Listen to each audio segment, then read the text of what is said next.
Bonjour à tous et bienvenue pour cette troisième partie du carnet de notes du mois de mars. Une troisième partie consacrée au double, aux jeunes, au tennis en fauteuil et au Belgian Circuit. Je commence tout de suite avec les doubles.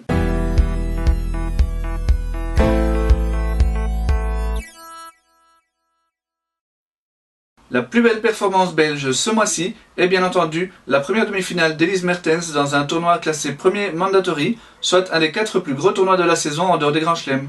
C'était donc à Miami et avec sa partenaire habituelle Demis Kurs.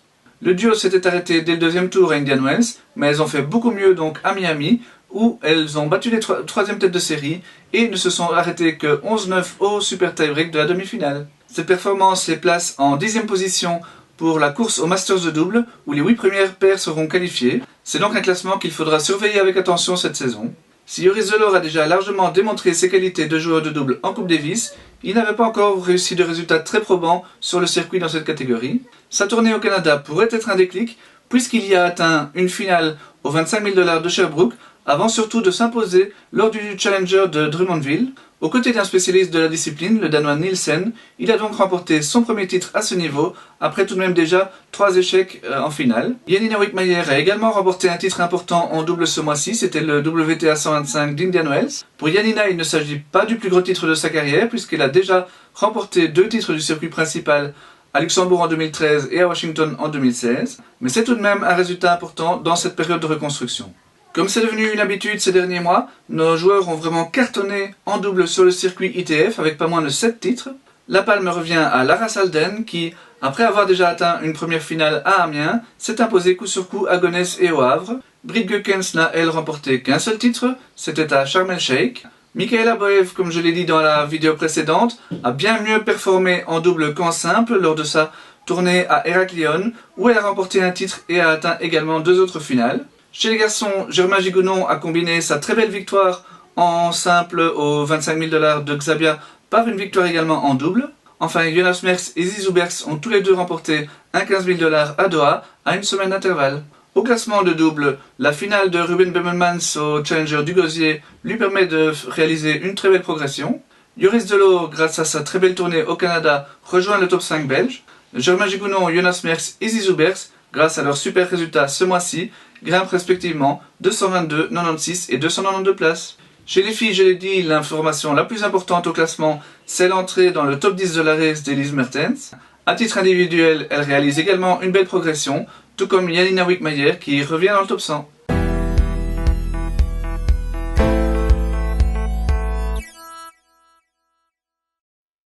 C'est plutôt rare, mais 3 Belges ont été actifs sur le circuit ITF Wheelchair ce mois-ci. Joachim Gérard a évidemment été le meilleur, et il a même réalisé une très belle performance lors d'un ITF 1 à Rome aux États-Unis. Il y a en effet atteint les demi-finales en dominant le grand champion japonais Kunieda avant de ne perdre qu'en 3-7 face à Stéphane Houdet.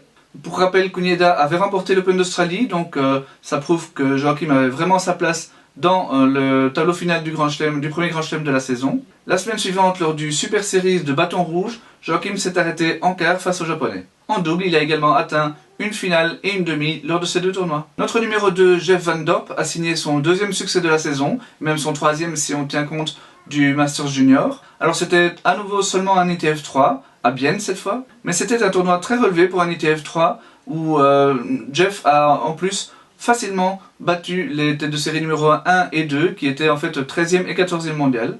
Enfin, la bonne nouvelle du mois vient de la confirmation du retour de Mike Denayer. Longtemps 2e belge derrière Joachim Gérard, Mike n'avait plus disputé le moindre tournoi entre l'été 2016 et décembre 2017, où il a pris part à un futur.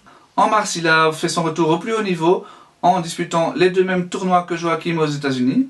S'il a été battu d'entrée à Rome, bon c'était face au 8e mondial, il faut quand même le préciser, il a tout de même franchi un tour lors du Super Series de bâton rouge. Ce match remporté dans un Super Series permet à Mike de faire un super bon classement et de revenir dans le top 100. Jeff Van Dorp fait lui sa première apparition dans le top 20. Quant à Joachim Gérard, il reste pour l'instant à la 9e position.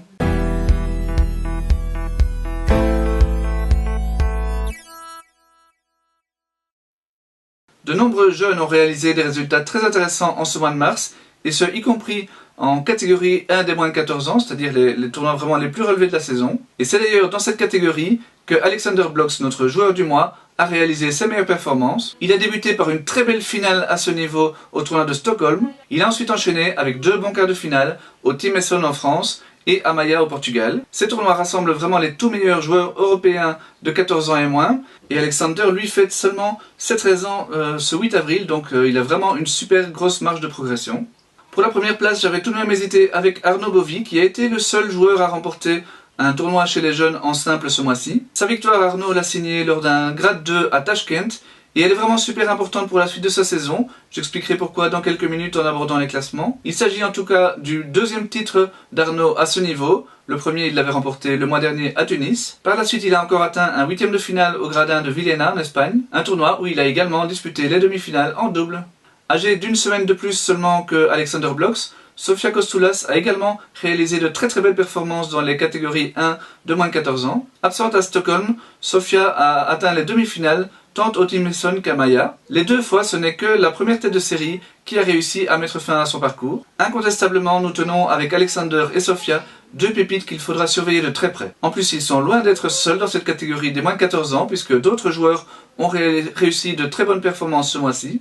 À commencer par Amelia Waligora, qui elle aussi est née en avril 2005 et qui a réussi à atteindre le quart de finale de catégorie 1 de Stockholm. André Megrabian, un autre joueur première année, a réussi à atteindre les demi-finales du catégorie 3 de Rotterdam, tout comme Noah Mer, qui lui est né en 2004. Anne van de Winkel, notre numéro 1 dans cette catégorie d'âge, a fait mieux que tenir son rang lors du Team Esson, où elle a atteint les quarts de finale en simple et la finale en double. Martin Katz est le seul Belge à avoir réussi un résultat significatif chez les 16 ans et moins. Il a en effet atteint la finale du catégorie 3 de Rotterdam. Chez les juniors, outre Arnaud Bovy, Victoria Kalaitsis a également réussi un très bon mois puisqu'elle a atteint les demi-finales du grade 4 d'Eschteralzet et surtout la finale au grade 2 de Tashkent. Beaudeleu a, elle, atteint 2 quarts de finale consécutifs lors de grade 4 à Doha. Au classement junior, c'est évidemment Arnaud Bovy qui fait la très belle opération. Grâce à son entrée dans le top 50, il a de très grandes chances de pouvoir participer au tournoi de Roland-Garros et de Wimbledon. Alors c'est pas encore mathématiquement fait,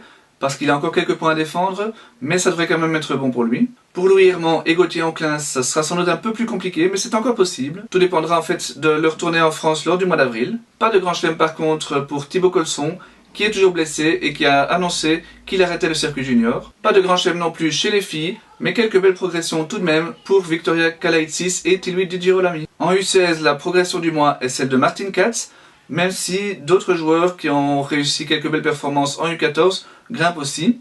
Je vous le rappelle en effet, ce classement U16 est un classement un peu hybride, qui offre des points pour les résultats en U18 et en U14 également. Et au classement U14 justement, Alexander Blocks fait son entrée dans le top 10 à la 8e place. Alexander est surtout le premier joueur de ce classement né en 2005, le deuxième n'est que 19e, ce qui laisse une petite idée de la marge de progression qu'a Alexander dans cette catégorie d'âge. Chez les filles, Anne van der Winkel se maintient à la première place, mais elle est maintenant talonnée par Sofia Kostoulas qui monte à la 29e position et qui est elle aussi la numéro 1 chez les 2005.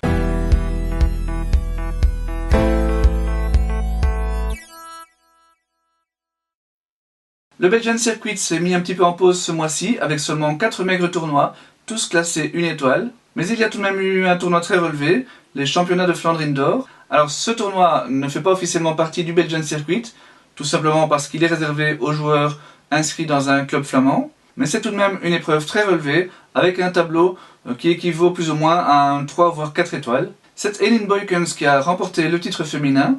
L'Anversoise n'a pas encore disputé le moindre tournoi ITF cette saison. Elle n'a rien communiqué sur la poursuite ou non de sa carrière, mais à 27 ans, ce genre de longue pause laisse penser qu'elle n'ira pas plus loin. Elle n'est en tout cas pas blessée puisqu'elle a remporté ce championnat de Flandre Indoor assez facilement en plus. Chez les hommes, c'est Stein Meulemans qui a remporté le titre. L'ancien 661e mondial est lui bien retiré du circuit depuis l'été 2016. Il avait été l'un des grands animateurs du Belgian Circuit l'année passée avec 6 titres et une troisième place au classement final. Au KTC Dist où se disputait le tournoi, il a remporté le titre face à Dennis Bogart en finale après 3 sets très disputés. Enfin, il fallait une troisième personne pour compléter ce podium et j'ai choisi Sophie Oyen. L'ancienne joueuse de Fed Cup n'a pas vraiment fait le poids face à Eileen Boykens en finale, elle n'a réussi à lui prendre que 3 jeux, mais elle avait signé une très jolie victoire la veille face à sa grande rivale de 2007 et néanmoins amie Clark Liebens. Oyen, Boykens et Liebens sont probablement les 3 noms qui se disputeront le Belgian Circuit féminin cette saison. Voilà, cette troisième vidéo est donc terminée et ce carnet de notes du mois de mars avec elle. N'hésitez pas à me laisser un commentaire sous la vidéo si vous avez apprécié ce nouveau format. Un commentaire ou juste un petit pouce vers le haut, c'est bien aussi, et ça fait toujours plaisir de savoir si notre travail est apprécié. Je vous retrouve très bientôt avec Joël, sans doute le week-end prochain, pour le débrief de la Coupe Davis et la présentation de la Fed Cup. Salut!